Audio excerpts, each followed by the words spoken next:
What's good, guys? Welcome back to All About Arsenal. And yes, I know it's been a while, but you know what? Forget all of that. Let's get straight into it. So, the season has ended. Arsenal's ended second place, and this is like 3 times in a row that has actually happened. And I know Arteta has been the butt of many jokes. I know when they were at Anfield, there was a big banner that was saying that always the bridesmaid, never the bride. I actually hope that actually stirs up Arteta. Next season, Arsenal have to do something. I do actually think personally, if he doesn't win something this season, his management at Arsenal is definitely under fire.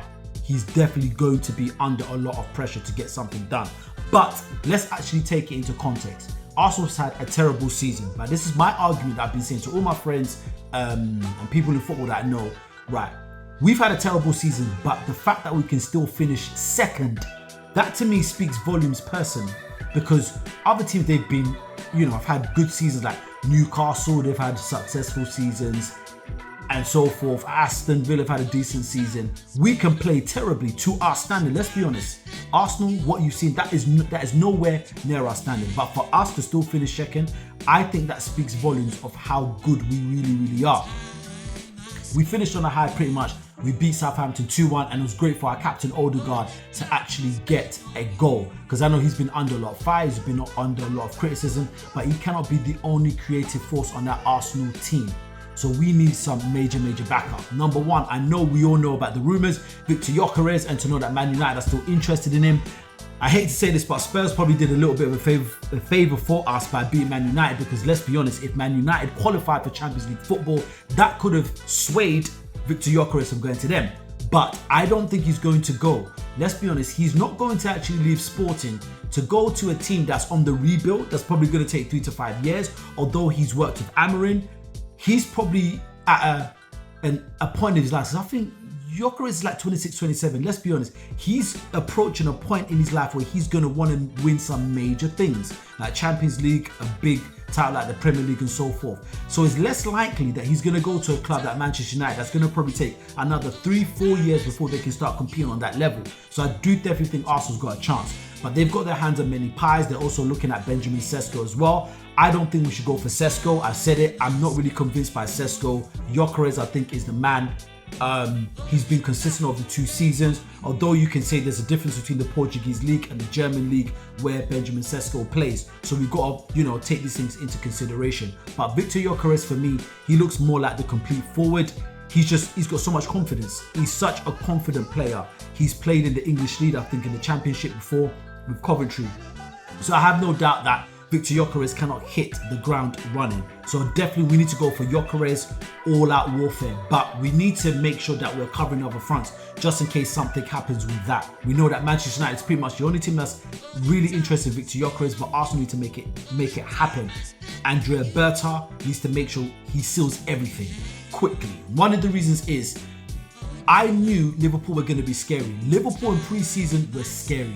They had a very good pre-season. Arsenal did not. And pre-season is so important. We need to get these players in within a month and a half. Let them integrate into the team, meet their teammates, let them get into the system of play, so we can have a great pre-season. Teams that have a good pre-season is often a prelude to how well they're going to do in the actual season once it starts as well. We need at least 4 players. We know this outgoing Jorginho is going, Tierney is going, Neto is going, and Sterling is going. Sterling's been such a disappointment, and that personally, I just wish the best for him. I pray that he recaptures some confidence and recaptures some form, because this is not the Raheem Sterling we know. Anyway, we definitely need a centre forward without doubt. I do rate Marino for what he's done. I think he's done a good job, but times need to change. We need a killer up front, and I believe the man is Gyökeres. Let me know what you think in the comments. Some people are talking about Victor Osimhen. I think Osimhen is good. I'll take Osimhen over Sesko anytime. I think Osimhen is more polished, and he was doing bits in the Italian league. For you to be as prolific in the Italian league, and we know that Italian league, they tend to have the most savage defenses to get past. If he could do well there, I know he could do well in the Premier League, but I wanted to get Gyökeres. If you don't get him, go for Osimhen, not Sesko. I still think he's a work in progress. Another thing we need is a winger. We know we've been linked with Rodrigo. And I think, at first I heard this, I thought, this is probably one of those rumours, but it looks like it's heating up a lot. I know he'll probably cost nothing between 75 to 80 million. I think he's a wonderful player.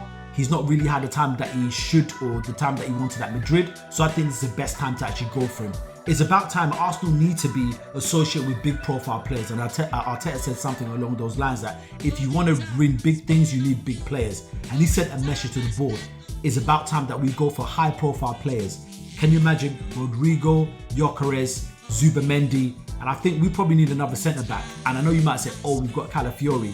But I think Calafiori, I'm not sure what you think about Calafiori. I think he's good as a fullback, and I don't know whether he could be good as a number 8, but obviously that's Declan Rice. Sorry, that's the Declan Rice. That's his position as a number 8. He's doing so well there, and I know that he's going to be fully cemented in that position as well. Thomas Partey as well. I believe that talks are actually ongoing about him having another year extension, and he needs it. This has probably been, personally, his best season he's had. I really want us to win something, and the fact of the matter is, a lot of pundits have said it, whether Steve McManaman, the Wayne Rooneys, and they've said it rightly. Yes, we can play well. Yes, we can play football that's pleasing to the eye, but we need to win stuff as well. We've had a very, very unlucky season, whether it's been red cards, whether it's been injuries, which personally could have been managed a bit better because we don't have enough depth on our squad. That's what Liverpool had. Liverpool had depth in their squad. They could bring on a Chiesa, they could bring on a Darwin Núñez. They had good rotation. And if Arsenal want to really start challenging for major trophies, we need depth in our squad. So depth is what we need. We need depth. We need a good pre-season, and we need to wrap up all of the transfers within a month and a half. Seriously, we don't want to be getting to the start of August and something's not wrapped up. And that's been the issue with Arsenal. Some things just be long out. I know when we tried to get Marino, it was such a long thing. Calafiori was a bit like that, but that got sorted. But I see Arsenal bringing at least 4 players on. Nico Williams was the one we're looking at. Apparently Barcelona want him, which he's been a long target for them. I don't think he's going to go to Barcelona, or Barcelona can get him, although that's his childhood dream and club. So it's most likely he may go to them, but they've had financial issues. Madrid are now looking at him. Why is that? Because of the possibility of Rodrigo going. And you've got Xabi Alonso who's now taking over. So who knows if Rodrigo still fits in his plans, or he prefers a winger such as Nico Williams. No matter what it is, Williams or Rodrigo, I take both. Probably more Williams because he's got a €49 million clause, so that'd be better financially for Arsenal. But Rodrigo is a high profile player, more experience, hit the ground running, and definitely he will terrify defenses in the Premier League. That'd be great. But let me know what you think in the comments. Sesko or Gyökeres, Nico Williams or Rodrigo, and I'll be back with a video very soon. Till the next time, peace.